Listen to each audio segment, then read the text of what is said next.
Three great guests on this program. First up, Lee County Sheriff Mike Scott. Thanks for your time. Welcome. Happy to be here. Thank you for having me. Let me get right to it. I know that you're a big Tea Party and Sarah Palin fan, and they had a big day in the elections just passed. Your reaction? Well, they had a big day, but you know, actually I'm a Sarah Palin fan, but not necessarily as a candidate. In fact, even during the McCain presidential run, I never did think she was presidential or vice presidential. I think she's an interesting lady. I think she's bright, far brighter than most people give her credit for. I think she has certainly energized a large component of our voting electorate, but I don't personally. My politics are such that I don't think she's presidential. Yeah, but we're all interested in that. Yeah, I don't think she's presidential or vice presidential. I really don't, and I hope she doesn't run. But that's just my personal opinion. Well, you're going to get some feedback from that, Sheriff. You think so? Yeah, I think so. Okay. But you heard it here first. Let me ask you about a more serious topic, pill mills. These, so far in Florida, are on the Miami area, Tampa area. Our Collier County Sheriff is just trying to be proactive and trying to stop them from coming here. Your take on pill mills, and are pill mills on your radar? Oh, absolutely. Problem of epidemic proportions. We just arrested a doctor last week. That was the second in the month of November alone that we had arrested. And we've been doing these operation cleanups, similar to what Collier's doing, where we ask people to please clean out and inventory your medicine cabinets for unused prescriptions that are there. But as well, pain management, it's not pain management anymore. They're trying to eradicate pain, and so they're overdosing people, a whole bottle of Percocet for a wisdom tooth, and so many different examples that we've seen where we believe it's not pain management anymore. They're with a philosophy of pain eradication, and that's too much. So people are becoming addicted to it. It's very popular in the streets for sale, the oxycodones and all the different depressants, and it's scary stuff. We've been very aggressive. We have a whole component of our narcotics unit called the pills unit, in fact, pharmaceutical diversion, dedicated specifically to that very problem. Well, Collier is talking about at least at first starting with zoning rules, but beyond that, the question is, how do you know what doctors are prescribing, and how do you know what medications patients are getting? How do you do that? Well, we've been working undercover operations. In fact, the two doctors that we arrested, the first one was a doctor in Lehigh Acres. She also had a pain clinic, I should say, pain management clinic in Pinellas County. And so Lee County Sheriff's Office, together with Pinellas County and the statewide prosecutor, built that case. We made 7 undercover buys here in Lehigh Acres, and the Pinellas Sheriff's Office made undercover buys on that end. And then we put that together. We had instances where they were Skyping prescriptions. The doctor would say through a Skype connection, now move your shoulder, can you move your shoulder this way? And would basically be diagnosing this person over a couple of quick furtive movements and say, oh yeah, you've got shoulder pain, you need a prescription, and write a prescription through a Skype connection.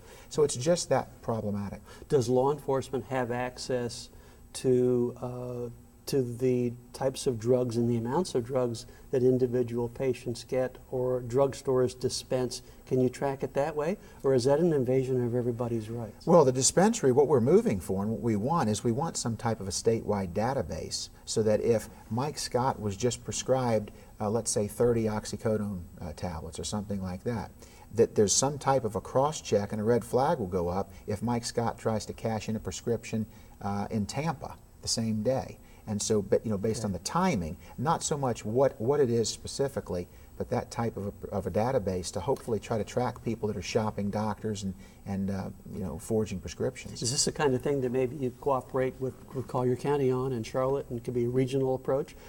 Like any other narcotic activity, clearly the dope dealers don't see county lines or city boundaries, and it much is the same. This is just a different type of drug, and we've been working for years together with our local and federal counterparts, whether it be marijuana, cocaine. In this case, it happens to be prescription pharmaceuticals. So it's same story, just a different drug, and in some cases, regrettably now, a different source of the drug. In this case, physicians, and most, of course, are great, but some are not so great. Let me ask you, when I last talked to you about 2 months ago, I asked you about the series of arsons, or apparent arsons, that we had at homes, businesses, and even a church or two. You said that you saw some fanatic religious connections to that, Do you have any more information along those lines, and do you still believe that? Actually, we don't. Well, and as I said then, we believe anyone that sets fire intentionally to a structure or business, a home, occupied or otherwise, is a fanatic. So whether it's a religious fanatic or a pyromaniac or whatever the case may be, but those cases, a couple of those cases regrettably remain unsolved, and that's not uncommon with arson because we don't want this to become a lesson in how to dispose of a crime scene, but clearly setting fire creates havoc for us going in then and trying to develop evidence. Moving right along, we only have a minute left. Let me ask you what strikes me is, and you tell me if I'm wrong, it seems to be a trend toward toward crime such as kiddie porn, child neglect, people having parties where underage kids are drinking in their homes. Is there an uptick in this, or is this just business as usual?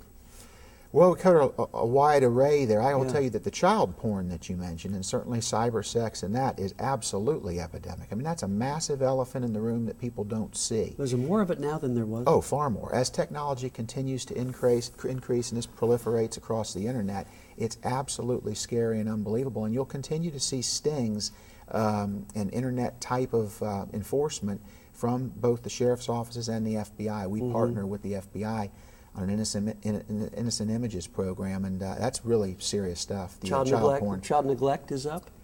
Child neglect is significant. You always have some of that, regrettably. I don't know that that's up as much as the child porn and the cyber sex crimes, but there are parents and guardians, unfortunately, that take advantage of youngsters. Sheriff Scott, thanks for your time. And up next, from East Naples, Donna Fiala, Collier County Commissioner, after this.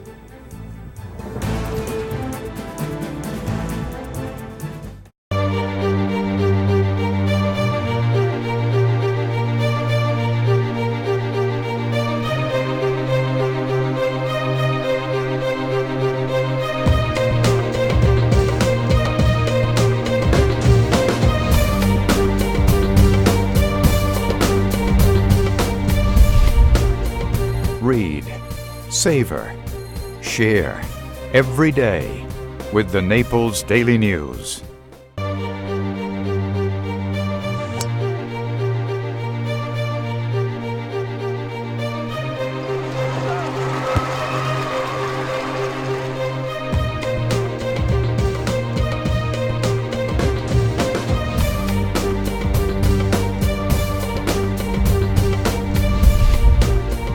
Read, learn, share every day with the Naples Daily News.